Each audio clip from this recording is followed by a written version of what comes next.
Hay un viejo proverbio que advierte que incluso los tronos más sólidos se asientan sobre reglas de cristal. En la abadía de Westminster, la reina Camila intentó romper una de ellas, no se dio cuenta de que el rey Carlos no la iba a reparar. La iba a reemplazar, borrándola del futuro de la monarquía en un solo instante devastador.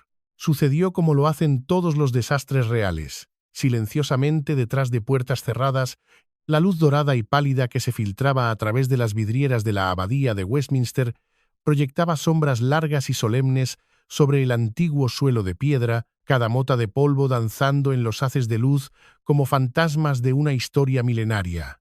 Esto no era un simple servicio de bendición, era una apuesta política y mediática meticulosamente orquestada por el Palacio de Buckingham, diseñada para silenciar los susurros que habían comenzado a rodear el trono. Meses habían pasado desde que los informes sobre la salud del rey Carlos se convirtieron en el principal alimento de los tabloides, cada artículo una herida fresca en la armadura de la monarquía.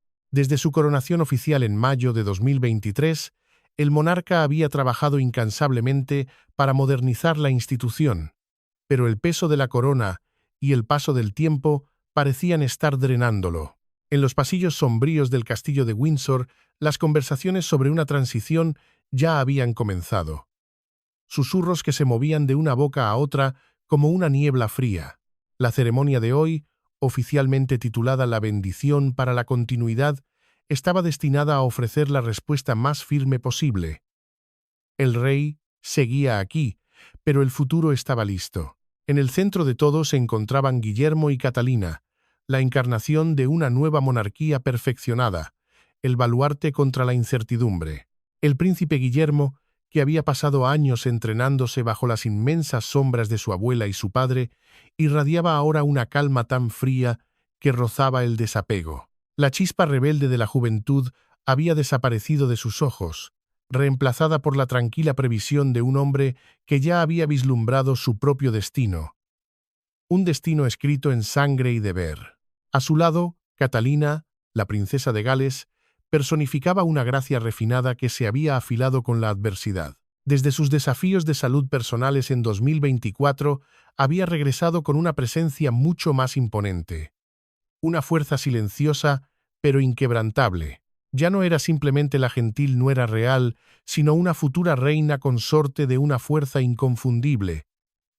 El arma secreta de la monarquía. Sin embargo, bajo esa superficie impecable, las grietas comenzaban a mostrarse, grietas que solo aquellos dentro del círculo, el llamado Consejo Silencioso, podían sentir de verdad.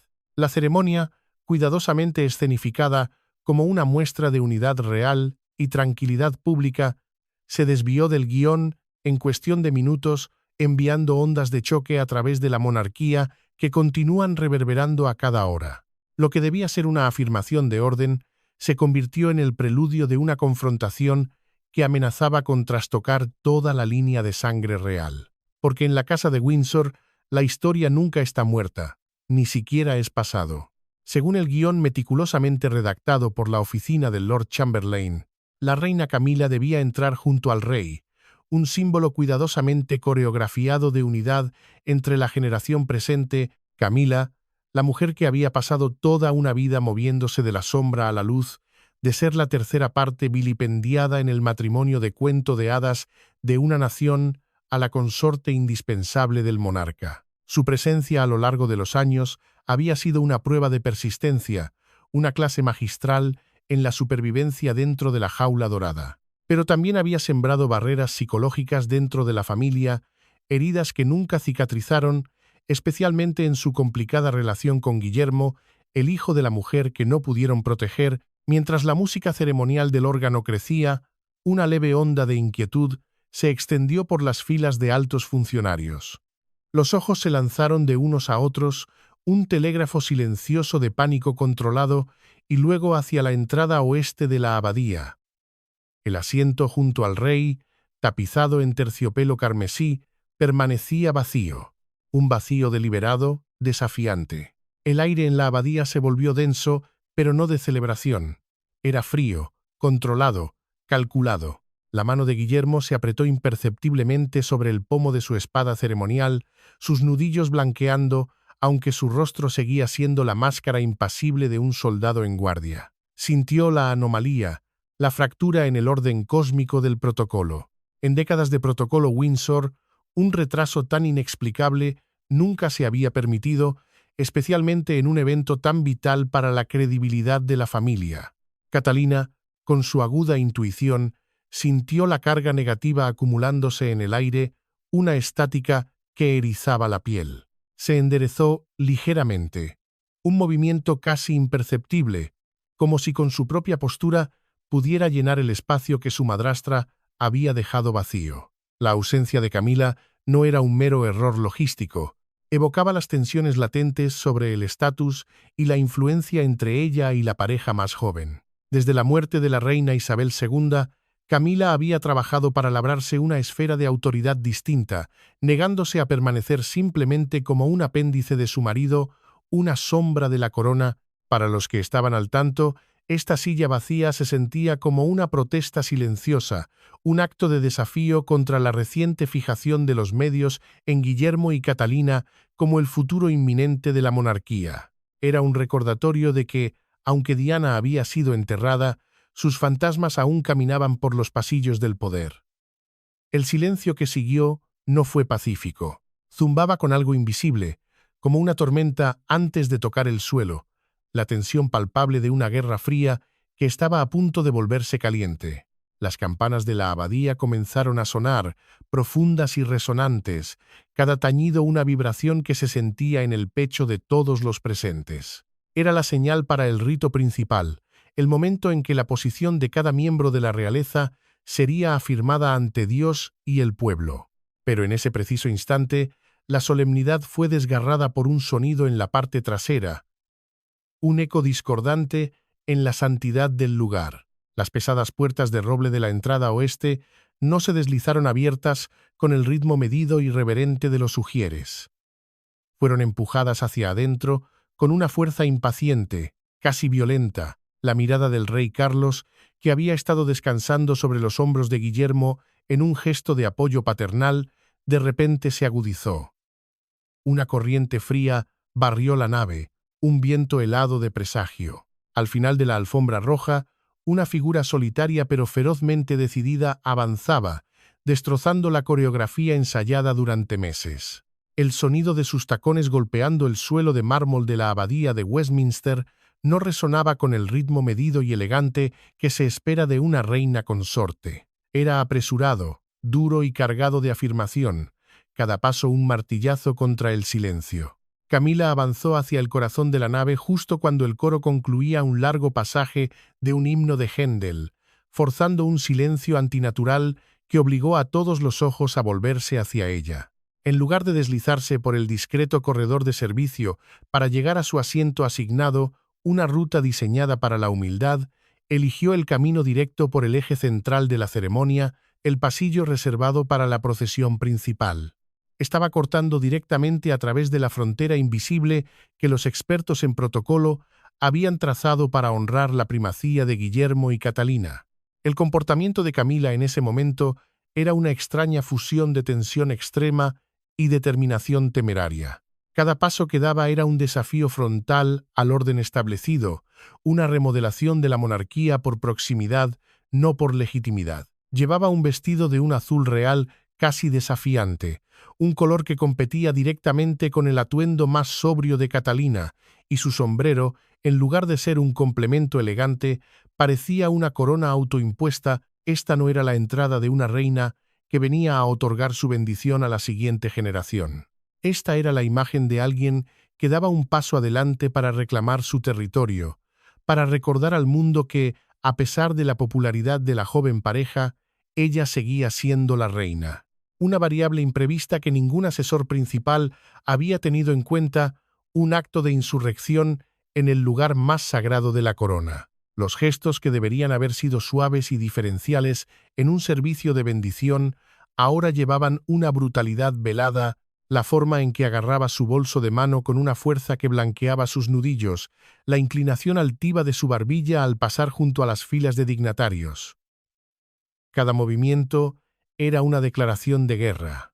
A medida que se acercaba a los escalones del santuario, Camila no se detuvo en la posición de apoyo inferior que el guión le había asignado. Se deslizó por el estrecho espacio entre el clero, una serpiente de seda y ambición, y se forzó en el espacio de pie que pertenecía al príncipe y la princesa de Gales.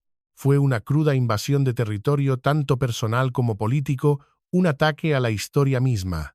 Guillermo sintió la respiración rápida y superficial de su madrastra justo contra su hombro, el calor de su presencia, una violación de su espacio sagrado. Un leve temblor recorrió la columna vertebral del príncipe. Permaneció inmóvil como una estatua, tallado en granito, pero el apretar de su mandíbula delataba la violencia de la contención que estaba ejerciendo. En ese momento no era solo un príncipe, era el hijo de Diana, obligado a soportar la presencia de la mujer que había atormentado a su madre. Catalina, por el contrario, mostró una agudeza asombrosa. Registró el ritmo irregular en cada una de las respiraciones de Camila, el ligero temblor en sus manos. Cuando la reina intentó ponerse a su nivel, incluso adelantándose ligeramente para bloquear parte del ángulo de la cámara enfocado en Catalina, la princesa simplemente desvió la mirada hacia un lado. No fue una mirada de ira, sino algo mucho más devastador, una mirada de fría evaluación, afilada como una navaja que se desvaneció casi al instante detrás de sus pestañas curvas. Comprendió que Camila no buscaba simplemente atención. Estaba tratando desesperadamente de reclamar una posición que sentía que se le escapaba, un esfuerzo por reafirmar que ella, y no la universalmente elogiada nuera, seguía siendo la mujer más poderosa de la monarquía. No era afecto lo que buscaba, era legitimidad, pero la legitimidad, al igual que la confianza, debe ganarse. Y Camila estaba intentando robarla a plena luz del día, bajo las bóvedas sagradas de la historia británica. Esto no era sobre tradición, era sobre control. La monarquía se estaba realineando no por la fuerza, sino por la visibilidad, y Camila acababa de declararse una insurgente. La interferencia de Camila pronto fue más allá del lenguaje corporal. Mientras el arzobispo de Canterbury se preparaba para dirigir la invocación formal de la bendición, ella cometió un acto que dejó atónita a toda la abadía. Un acto de arrogancia tan profundo que rozaba el sacrilegio. Extendió la mano, con la intención de tocar la Biblia del rey Jaime, el mismo volumen sobre el que juraron los monarcas durante siglos, o uno de los vasos sagrados de la consagración, un privilegio reservado en este contexto únicamente para el rey y su heredero. Sus palabras, un susurro urgente y siseante dirigido al deán de Westminster, que se encontraba más cerca de ella, fueron inaudibles para la congregación, pero su efecto fue como el de una granada detonando en una biblioteca. Produjeron una fractura horrible en el flujo de la ceremonia. La atmósfera dentro de la abadía se congeló por completo. El alto clero, hombres y mujeres acostumbrados a siglos de ritual inmutable, se sumergieron en un desconcierto sin precedentes. El arzobispo, con el báculo de oro en la mano, se detuvo a mitad de movimiento, sus dedos temblando débilmente mientras presenciaba la interrupción que se desarrollaba ante él. El rito, la maquinaria sagrada de la monarquía, se vio obligado a detenerse.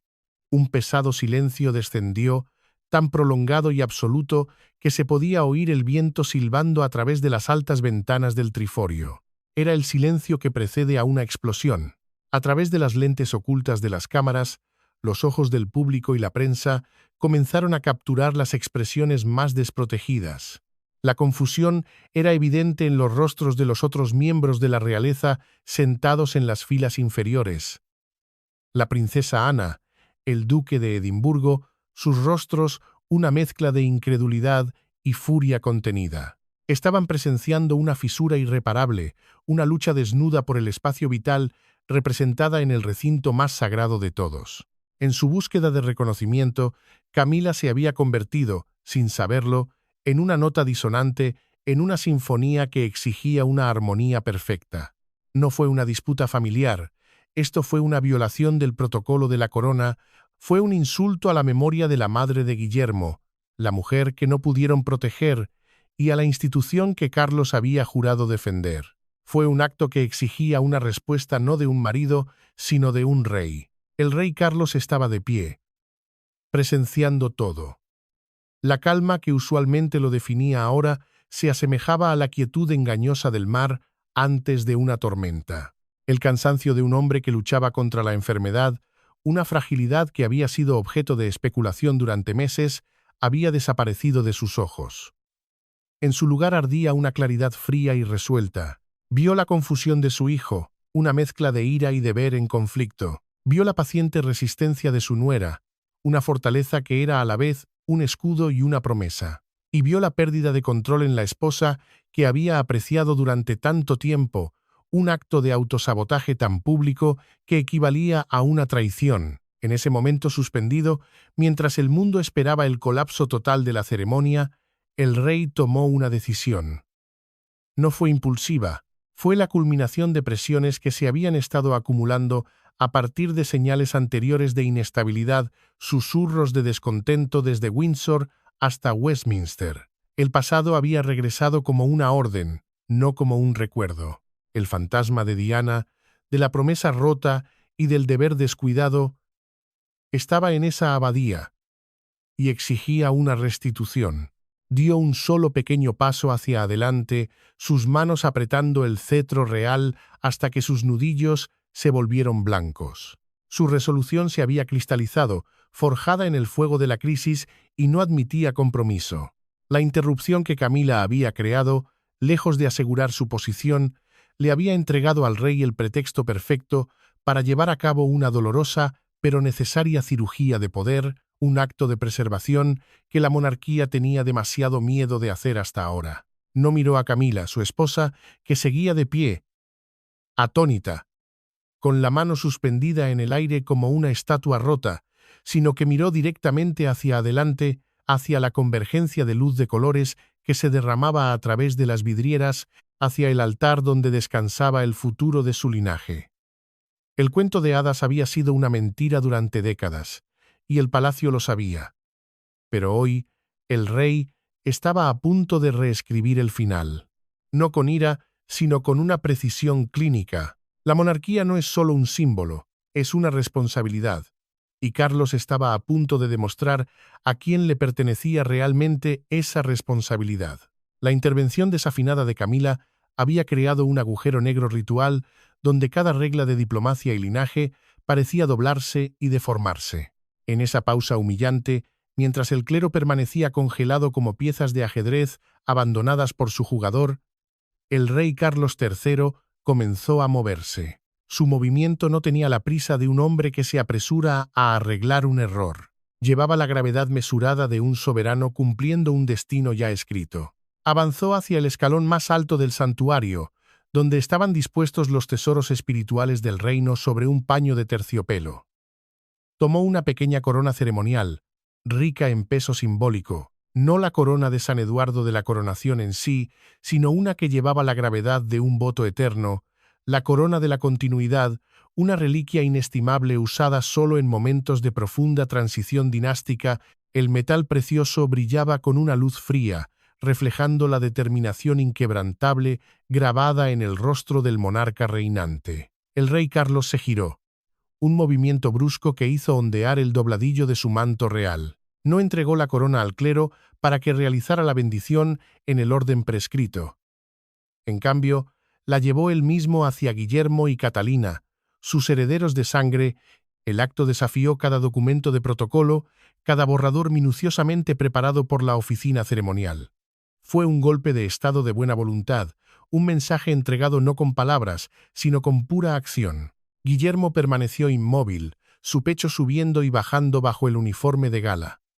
Sintió el calor de la historia presionando. Al acercarse su padre, inclinó ligeramente la cabeza, un gesto de sumisión, pero también de preparación para asumir la carga. A su lado, Catalina mantuvo una quietud absoluta. Sus ojos se abrieron una fracción de segundo mientras la corona simbólica se acercaba. Comprendió que esto no era una simple bendición, era el establecimiento formal de su lugar como la futura guardiana de la monarquía. un reconocimiento inequívoco del soberano reinante de que ella era una pieza indispensable en el rompecabezas real. La mano del rey Carlos tembló débilmente por la edad y la tensión. Sin embargo, cuando levantó la corona simbólica en el espacio entre los dos, se estabilizó con una firmeza asombrosa. El acto de concesión se desarrolló en un silencio absoluto entre miles. No sonaron trompetas, no resonó ninguna gran proclamación. Solo la tranquila intersección de 3 generaciones en un único momento destilado fue la forma del rey de declarar al mundo que el verdadero poder y la sucesión legítima ya habían sido decididos, y que cualquier interferencia desde los márgenes era insignificante. Colocar ese emblema de autoridad espiritual sobre la joven pareja directamente frente a Camila asestó un golpe demoledor a cada uno de sus intentos de tomar el control. Fue un acto calculado, clínico y brutalmente eficaz. Camila se quedó petrificada, como si el aire mismo de la abadía hubiera sido succionado, dejándola en un vacío de su propia creación. Su rostro, ya tenso por la adrenalina de su arriesgada apuesta, se vació de todo color hasta adquirir la palidez de la derrota. Cada cálculo para estar a su nivel, cada intento de convertirse en el punto focal de la ceremonia, se disolvió por completo ante la decisión de hierro de Carlos. Se dio cuenta de que había jugado la jugada equivocada, y el precio fue la marginación más pública en la historia real moderna. Fue peor que una reprimenda. Fue un borrado. Guillermo y Catalina, ahora imbuidos de una autoridad espiritual recién transmitida por la mano del propio monarca, irradiaban el aura inconfundible de la sucesión legítima. Se mantuvieron firmes y orgullosos, un frente unido de deber y linaje, mientras la sombra de Camila se retiraba más profundamente en la penumbra de los masivos pilares de piedra, convirtiéndose en una nota a pie de página en su propio drama. La ceremonia continuó. El arzobispo reanudó sus oraciones, pero su significado había sido transformado por completo. Ya no era un ritual de tranquilidad sobre la salud del rey Carlos. Se había convertido en la consagración de una nueva era. Una era en la que Guillermo y Catalina asumían oficialmente el centro del escenario de la monarquía, bajo el respaldo supremo del propio rey. Al concluir el servicio, el silencio que los envolvía no era de paz, sino de un juicio pronunciado. El consejo silencioso de la abadía había emitido su veredicto. La corona había sido protegida, pero la paz de la familia había sido rota, y en el silencio que siguió, una verdad persistía. No todas las heridas están destinadas a sanar. Algunas simplemente se convierten en el fundamento sobre el que se construye el futuro. Mientras la comitiva real atravesaba las puertas de hierro forjado del Palacio de Buckingham, la atmósfera dentro de la limusina estatal Bentley se sentía como una cámara de presión a punto de estallar. El rey Carlos se reclinó contra la tapicería de cuero, su mirada fija no en la esposa sentada a su lado en un silencio sepulcral, sino en la multitud que aún ondeaba banderas más allá de las rejas. Su mente estaba en llamas, un torbellino de imágenes de la abadía de Westminster. La interrupción, las expresiones atónitas del clero y, sobre todo, el descarado pisoteo de Camila a las reglas de sucesión. En el momento en que entró en su despacho privado, el rey no se quitó su manto ceremonial con su calma habitual. Se giró, sus movimientos bruscos y urgentes, delatando una furia que había roto todas las presas de la contención. Camila estaba allí, con la respiración aún entrecortada, poised para ofrecer alguna defensa, alguna justificación. Pero fue silenciada al instante por la mirada cortante de su marido. En los ojos de Carlos ya no había la indulgencia de un compañero de toda la vida, solo la majestad fría e inflexible de un soberano traicionado en el lugar más sagrado imaginable. La rabia del rey no estalló en gritos o escenas. Fue una presión silenciosa y aplastante, una temperatura que descendió varios grados en la habitación. Caminó hasta su escritorio, sus dedos apretando el borde de roble hasta que sus nudillos blanquearon. Para Carlos, el comportamiento de Camila en la abadía no fue un simple lapsus o un error impulsivo. Fue un asalto sistemático a la credibilidad de la monarquía que había pasado su vida fortaleciendo. En el preciso momento en que el mundo necesitaba presenciar una transición suave, ella había dejado al descubierto una pequeña lucha de poder. Lo vio como una mancha en el legado de su difunta madre y un cuchillo clavado en su propio esfuerzo de toda una vida por salvaguardar la institución. La única mujer a la que pasó su vida tratando de dejar atrás acababa de regresar, no en los titulares, sino en un acto de traición que había profanado la santidad de la corona. Y el juicio, comprendió, no podía esperar. Debía ser inmediato, decisivo y final. El castigo no se entregó mediante una discusión. Se pronunció como una sentencia. El rey sacó de un cajón una lista de los próximos eventos nacionales, el calendario sagrado de la monarquía, desde el Trooping the Colour hasta las giras al extranjero meticulosamente planificadas. Con una pluma de tinta negra, comenzó a tachar el nombre de Camila de todas las posiciones centrales. La decisión de sus trazos, firmes y sin vacilación, reveló una crueldad nunca antes vista. Emitió órdenes inmediatas a sus secretarios privados, su voz baja, pero cargada de una autoridad inquebrantable. Reestructuren el horario de la reina de inmediato.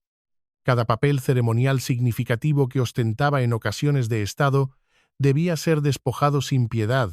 Camila se quedó helada, mientras oleada tras oleada de humillación se estrellaba contra ella. Observó cómo la posición que había construido minuciosamente durante décadas se desmoronaba en minutos. Los privilegios de aparecer junto al rey en el balcón del palacio o en las recepciones de Estado ahora estaban severamente restringidos. Carlos no solo la estaba disciplinando en asuntos de protocolo, estaba llevando a cabo un aislamiento silencioso. Conservaría el título de reina, un caparazón vacío, pero su presencia se reduciría a una sombra tenue, una existencia puramente nominal. En la habitación contigua, Guillermo y Catalina habían sido convocados, no como hijos, sino como consejeros de la corona. El rey se dirigió a su hijo, su mirada suavizándose fraccionalmente, pero aún cargada con la gravedad de un hombre que entrega la responsabilidad en medio de la crisis. Les instruyó formalmente que asumieran una autoridad ampliada en la coordinación de los eventos del palacio. A partir de este momento, ya no eran participantes, eran los que tomaban las decisiones. Cada imagen pública, cada estrategia y cada compromiso real giraría ahora en torno a la joven pareja, una afirmación deliberada de que el orden había sido restaurado.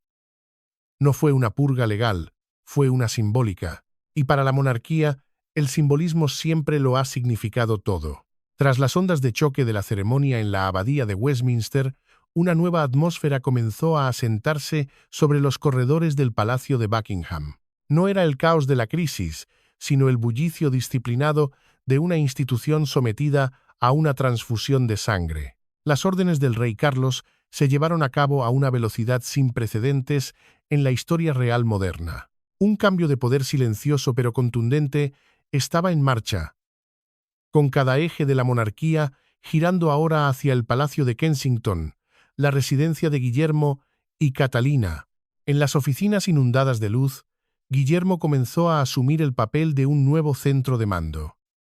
Ya no era el heredero que esperaba en la sombra, ahora portaba una autoridad genuina delegada por el propio rey.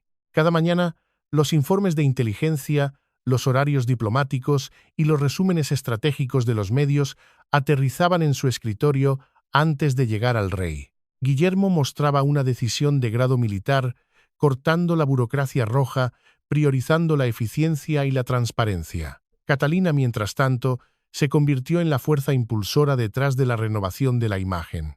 Ya no era simplemente un icono de la moda o una filántropa, se sumergió profundamente en reuniones estratégicas sobre cómo la monarquía debería comprometerse con el público en la nueva era. Bajo su coordinación, las actividades reales se volvieron más accesibles, preservando la dignidad necesaria.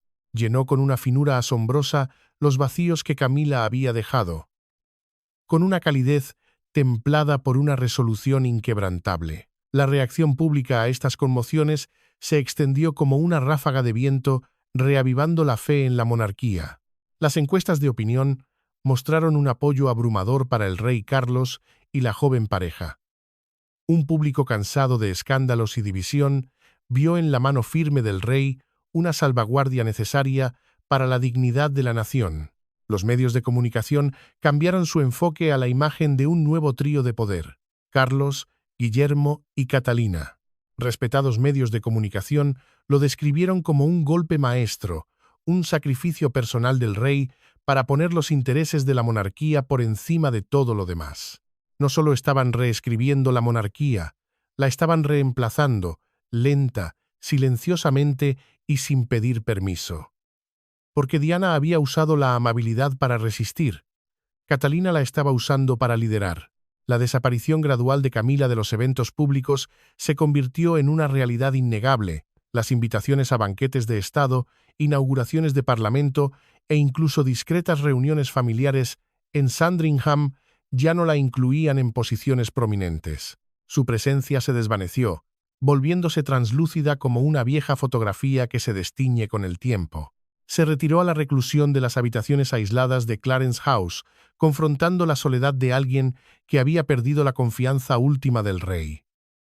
Su fracaso no fue meramente político, fue un exilio espiritual. Se dio cuenta de que ya no tenía la llave del corazón de Carlos. Todo su enfoque estaba ahora dedicado a proteger el trono para su hijo, el heredero de la sangre de Diana. Mientras tanto, el personal de la Casa Real entró en una completa revisión. Los cortesanos de larga data que se habían inclinado hacia Camila, su círculo de confianza, fueron reemplazados silenciosamente por figuras más jóvenes y dinámicas alineadas con la visión de Guillermo y Catalina. Se estaba forjando un nuevo orden en los detalles más pequeños: la disposición de los asientos en las cenas de Estado, el orden de los discursos en eventos de caridad, la elección de los patrocinios reales. Todo estaba calibrado para elevar a la pareja de Gales como los verdaderos guardianes del futuro, una transformación que se desarrollaba suave pero exhaustivamente como una poderosa corriente subterránea que remodela la costa sin fanfarria. Guillermo y Catalina no necesitaban proclamar su poder. Lo ejercían a través de cada acción, cada decisión estratégica. La jaula dorada de Camila en Clarence House era un recordatorio constante de que, aunque la corona confiere un título, la confianza debe ganarse, y una vez rota, una vez que la verdad escrita en sangre sale a la luz, es casi imposible de restaurar. La monarquía había sido protegida, pero su paz había sido rota. Y en el silencio que siguió, una verdad persistía. No todas las reinas están destinadas a reinar. El tiempo pasó, pero los ecos de la ceremonia de bendición en la abadía de Westminster no mostraron signos de desvanecerse. Al contrario, se cristalizaron en un hito indeleble en los anales de la dinastía. En los meses que siguieron, el rey Carlos apareció con una extraña serenidad. La decisión resuelta tomada dentro de esos muros sagrados parecía haberle quitado la última carga de los hombros. Ya no necesitaba esforzarse bajo la pretensión de equilibrio entre el afecto personal y el deber nacional. Al colocar la corona simbólica en el espacio entre Guillermo y Catalina, se había liberado de las cadenas psicológicas que lo ataban a Camila y había honrado finalmente la verdad escrita en sangre. Guillermo y Catalina ascendieron a la cima del poder con un porte completamente transformado. Se habían convertido en gobernantes de facto a la sombra del rey, sus acciones respaldadas por la autoridad incuestionable de la corona. Juntos formaron una unidad inquebrantable, un símbolo vivo de la estabilidad que el público anhelaba. El apoyo popular ya no era un aplauso cortés. Se había profundizado en una creencia profunda de que la corona descansaba en manos verdaderamente capaces. En marcado contraste, Camila se retiró a las sombras de la historia contemporánea. Sus apariciones se volvieron tan tenues que la gente comenzó a olvidar su papel por completo. No fue depuesta por ningún decreto formal, sino que fue depuesta en la mente colectiva de la Casa Real y en el corazón de la nación. La ceremonia de bendición, originalmente escenificada para calmar la preocupación pública, se convirtió finalmente en una espectacular limpieza de poder. Del mismo desorden que Camila había desatado, se estableció un nuevo orden.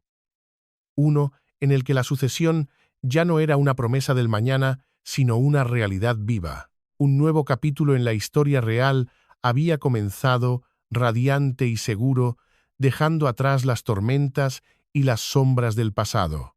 El nuevo orden, bajo las antiguas bóvedas de la abadía, se había convertido en el destino irreversible de la corona británica, porque la historia no recuerda quién llevaba la corona, recuerda quién se la ganó.